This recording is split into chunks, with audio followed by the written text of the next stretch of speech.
Welcome back to our YouTube channel. In today's video, we talk with renowned expert, Dr. Peter A. Levine, PhD, about overcoming toxic shame. Prepare for an adventure on a life-changing journey of healing and self-acceptance. Let's get started. Shame, chronic shame, is one of the most complex, corrosive, and immobilizing emotions. It often underlies pain, anxiety, and depression. Shame is like a cancer, like a tumor that grows from the injury of trauma and the wound of betrayal. This interpersonal trauma becomes deeply lodged in the body-mind and then metastasizes, infecting all aspects of a person's life. They include a loss of connection with our authentic, spontaneous self, as well as with our basic sense of goodness, rightness, and belonging in the world. I believe that there are two main sources of toxic shame. The first is when we're traumatized, abused, and humiliated as young children. We experience this as an overall sense of badness that something is fundamentally wrong with us. The second is the fear that comes from being ostracized from a group. And this can happen at different ages. For a young child, it's as though the only way we can make sense of how poorly we've been treated, how we've been mistreated, especially by those who are supposed to take care, cherish, and love us, is to lay the blame on our own badness. In other words, the way that we try to make sense of this is to somehow assume that we were the cause of that abuse and that shaming and that humiliation. And this allows the child to imagine that they have some small modicum of control in an otherwise incontrollable situation. Of course, these core beliefs are the words and explanations of the adult. So I'm speaking them from the child, but the child, their mind is very different than the adult mind. And for children, it's this primitive internalized deduction that occurs without words, context, or even thoughts. It's just an overwhelming, oppressive sensation of our own badness. But again, at least it gives us some modicum of control, because if we were the cause of it, then somehow maybe we could alleviate some of that shame. The child somehow senses that we need our parents for us to survive. If it's them that are the bad ones, then we won't survive, because we need them for our survival. So better us than them to carry the badness. It is an implicit survival strategy to regard the parent as essentially a good caretaker. This sometimes leads to what's called splitting. That it's like we have one parent who is the bad parent, who is only bad. And the other parent in our mind is the good parent. And so rather than being able to hold them together, they split into those parts. So let's look at the second major cause of shame, which is being ostracized from a group, be it family, colleagues, friends, or peers.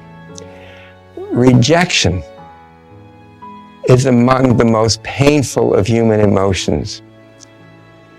Anyone who has felt the sting of rejection, ostracism, or shunning knows how deeply these experiences sting and how they just rip us apart, and also how long that pain can last.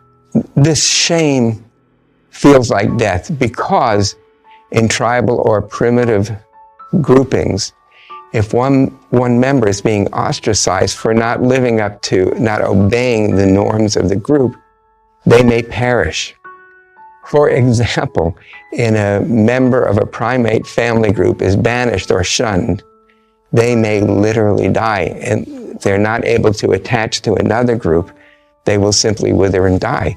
You know, the voodoo death, it's not about putting the needles in the doll. It's about ostracizing that person who's being hexed. And because that's so severe and the body gets so shut down, they may actually perish and die, but again, not by the needles, but by the banishment, and how profoundly that immobilizes us. This social bind makes us particularly vulnerable to shame around the age of adolescence. At this age, peer groups become so vitally important, and exclusion feels like you're dying of shame and humiliation.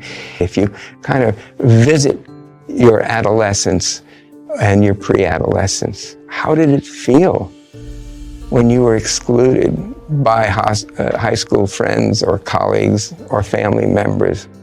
It can just be excruciating for any of us. And you see kids like this, you know, you have one friend and they're your best friend, and then all of a sudden they don't even talk to you and somebody else is their best friend.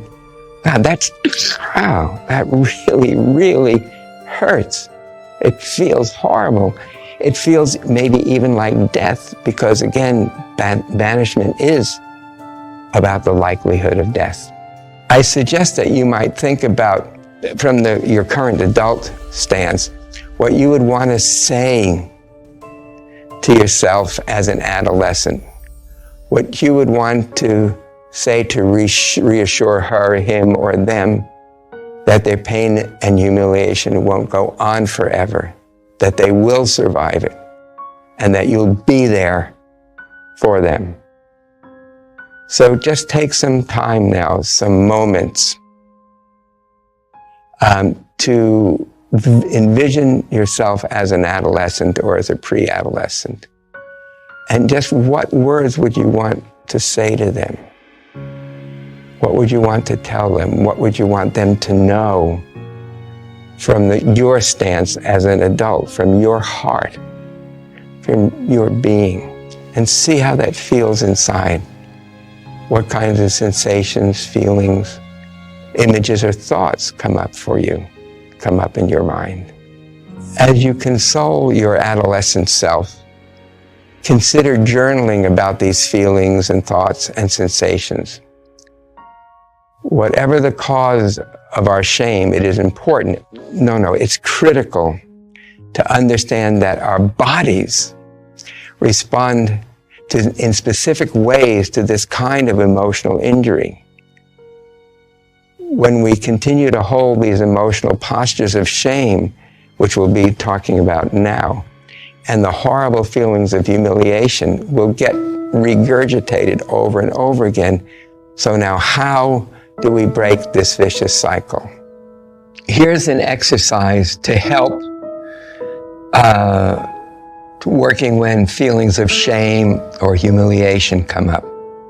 Well, you know, they're there all the time, of course. So the idea is to notice that the content and the corrosive nature of shame, that's also important, but what's really important, and which gives us the way of moving out of the shame, is that shame is something that happens specifically in our bodies. So, if there's somebody facing us, or we're imagining somebody that was facing us, we turn away from their gaze, look away and down, and then we collapse. Our shoulders come forward, and we collapse around our diaphragm, kind of bending forward. But don't go too far, just go a little bit. And then come back up slowly. Slowly, slowly. And notice how you're sitting now. Does your spine feel longer in any way? how does your chest feel? How does your belly feel? So, once more, something comes up around the issue of shame, and we feel what our body wants to do. Our body, again, wants to curve forward, look away, collapse down,